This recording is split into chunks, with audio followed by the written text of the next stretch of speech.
Just like the last MotoGP season, this year also began with no clear title contender and a very condensed grid. Until the very last lap, there are 7-8 guys in the lead group and you never know who is going to finish on the podium and who is going to be even outside top 10. And Doha GP was no different. We got the closest ever top 15 in the history of the sport. And throughout the race, there was not even a single dull moment. Sadly, one of those moments was the incident between Joan Mir and Jack Miller, and it was clearly beyond the limits and very dangerous. In today's video, I'll attempt to go back a few weeks in time and pinpoint the events leading up to the clash between the two. And hopefully by the end of the video, all of us will have a clearer picture of the point of view of both Joan Mir and Jack Miller. My name is Sankalp and this is your Racing News Fix.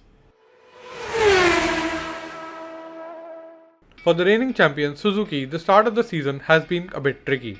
Firstly, they were counting on day 5 of the pre-season test to do all their race simulations and had saved tons of soft tires for the last day. But as we know now, the last day was practically useless due to the sandstorm, so they could not get any race simulations done. Secondly, the straight line speed is not a strong suit of the Suzuki, so naturally they don't do well at the Losail International Circuit. As a result, despite pushing beyond the limit and even after shredding the rear tire, the best they can manage is top 6. Thirdly, we are racing at Losail twice this year, which means whatever point deficit Suzuki has is now essentially multiplied by 2. And lastly, despite whatever he says, Joan Mir definitely has some kind of pressure because he is the reigning champion and it's his title to defend. Put all of it together and naturally it becomes a little bit too much for a guy to handle. All throughout both the races, we saw Suzuki's shredding their tire to get past the Ducatis, only to get blitzed past on the start-finish straight. The way Joan Mir went from P2 to not even being on the podium in just a few hundred meters was demoralizing even for us Sofa racers, so we can't even begin to understand what he might have felt. Generally, Joan Mir is known for his smooth and clean riding style, but all this pressure resulted in something we have never seen on the track. An aggressive Joan Mir on track, running people wide, standing them up and getting inside of the corner when there was clearly no space on more than one occasion. Joan would have probably gotten away with it if all these incidents happened with a lot of different riders, which was actually the case for most part. Except for Jack Miller, who claims there was contact with Mir at least 3 times when Mir was trying to get past, and he just got tired of all the taps. Now let's talk about Jack for a minute. Contrary to Suzuki and Joan Mir, Miller had an amazing pre-season in factory Ducati colors. Naturally, a hype was created and expectations from Miller rose. Come season opener race weekend, and the best the Aussie could manage on the Saturday was a second row start, with his younger teammate on the pole position. And Sunday was not great for him either. His strategy to push towards the end failed miserably when his rear tire gave up with 8 laps to go, and he had to limp home in P9, 7 seconds behind the race winner. With a goal to find 7 seconds in 7 days, Miller got straight to work, but again the best he could manage the next Saturday was another second row start. This time around, even the start of the race was very bad. By the time they reached turn 2, he was already down in P6 between the two Suzukis, with 2 satellite Ducati boys leading the pack. And in case you forgot, Miller only has a 1-year contract with Ducati, whereas his younger teammate Pecco has a 2-year deal with Ducati, which puts an additional pressure on Miller. Again, add all this up and you get another guy who is under a lot of pressure. Now back to Doha GP.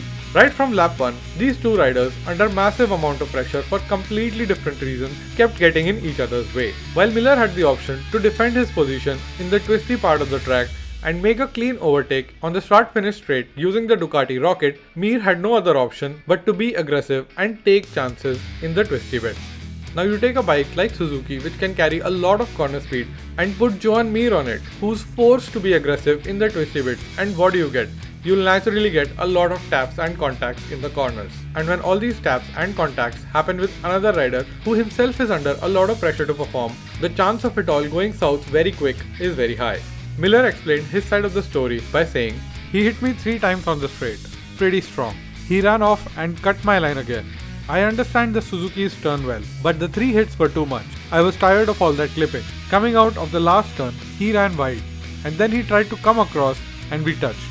If there was anything wrong, they would have given me the black flag. That's how racing goes."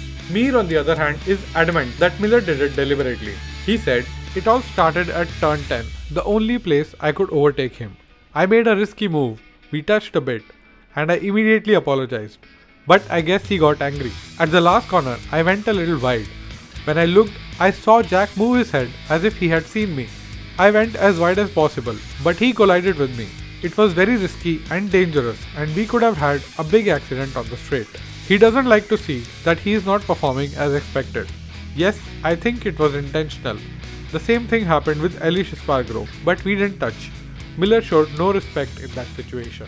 Now, I don't like one of these riders better than the other, so I won't be partial at all. They all are in the pinnacle of two-wheel racing. They all are under tremendous pressure. While on one hand, Joan Mir should have been a lot more cleaner with his moves and tried to attack on other parts of the track like his teammate Alex Rins did. On the other hand, if the move from Jack Miller was intentional, it was definitely worthy of a black flag.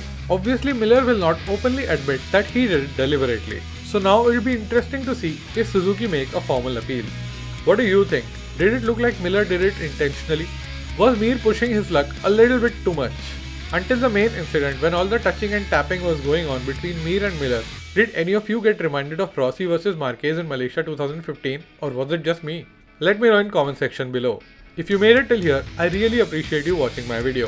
If you enjoyed it, please let me know by hitting the like button. For more such MotoGP and Formula 1 content, subscribe to the channel and ring the notification bell. And while you are here, why don't you check these two videos? I think you might like them. My name is Sankalp and I'll be back with another video very soon.